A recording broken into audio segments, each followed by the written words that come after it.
ఉంటే పులపర్తి రామాంజనేయులు పవన్ టార్గెట్ గా విమర్శలు గుప్పిస్తున్నారు వైసీపీ ఎమ్మెల్యే గ్రంథి శ్రీనివాస్. పులపర్తి ఎన్ని పార్టీలు మారతారని ప్రశ్నిస్తున్న గ్రంథి ఆయనదంతా అవినీతి చరిత్ర అంటూ విమర్శిస్తున్నారు.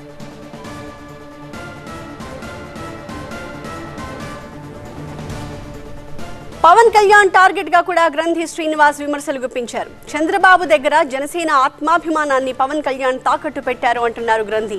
పవన్ ముఖ్యమంత్రి కావాలని కోరుకున్న కార్యకర్తలను నిరాశపరిచారు. కూటమిలో జనసేన సీట్లను చూసి కార్యకర్తలు బాధపడుతున్నారు అంటున్నారు. మాజీ ఎమ్మెల్యే ఇవాళ జనసేనలో చేరనున్న పులపర్తి రామాంజనేయులపై కూడా విమర్శలు చేశారు వైసీపీ ఎమ్మెల్యే గ్రంథి శ్రీనివాస్. ఆయన వ్యాఖ్యల పూర్తి సారాంశాన్ని మా టీవీ9 స్పెషల్ కరెస్పాండెంట్ రవి అందిస్తారు.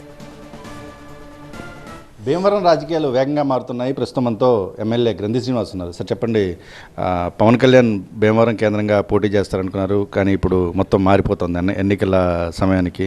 ఎలా చూస్తున్నారు దీన్ని? ఎందుకు పవన్ కళ్యాణ్ గారు ఇలాగ చంద్రబాబు నాయుడు గారికి ఈల్డ్ అయిపోయారు? ఆయన కాళ్ళ దగ్గర విశ్వాసమైన పాత్రుడిగా కూర్చుని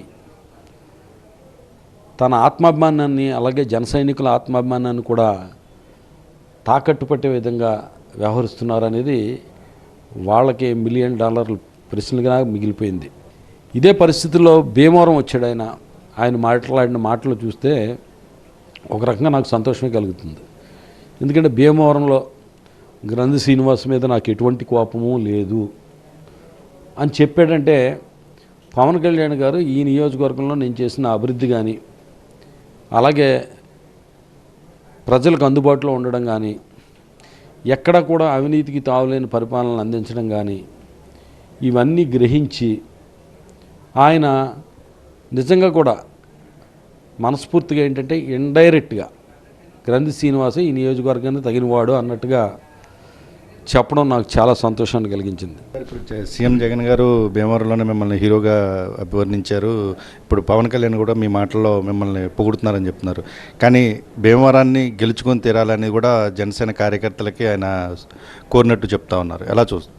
పవన్ కళ్యాణ్ గారు పోటీ చేస్తున్నప్పుడు లోకల్ నాన్ లోకల్ వస్తుందన్నారు.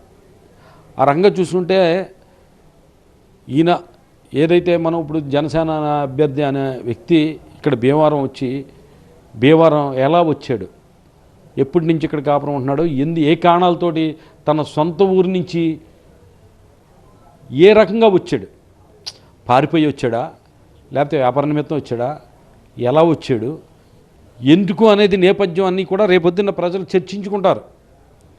మా కార్యకర్తలు కూడా చెప్తారు.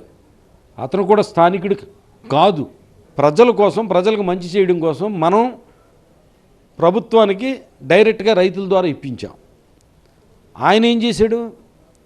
ప్రభుత్వం ఏదైతే ఒక స్కీమ్, ప్రజల మంచినీటి అవసరాల కోసం ఒక స్కీమ్ తీసుకొస్తే ఆ స్కీమ్ని అడ్డం పెట్టుకుని భూములు తన పేరును రాయించుకున్నాడు. ఆయన అభివృద్ధి 10 ఏళ్ళలో ఏం అభివృద్ధి చేశాడంటే, ఒక్కటి ల్యాండ్ మార్క్ లాంటి పని ఒక్కటి చేశానని చెప్పమంటే ఒక్కటి కూడా లేదు. ఇటువంటి వ్యక్తిని క్యాండిడేట్గా పెట్టుకుని రేపొద్దున్న ఎలాగ జనసేన గెలుస్తుందని అనుకుంటున్నారో నాకు అర్థం కావడంలా.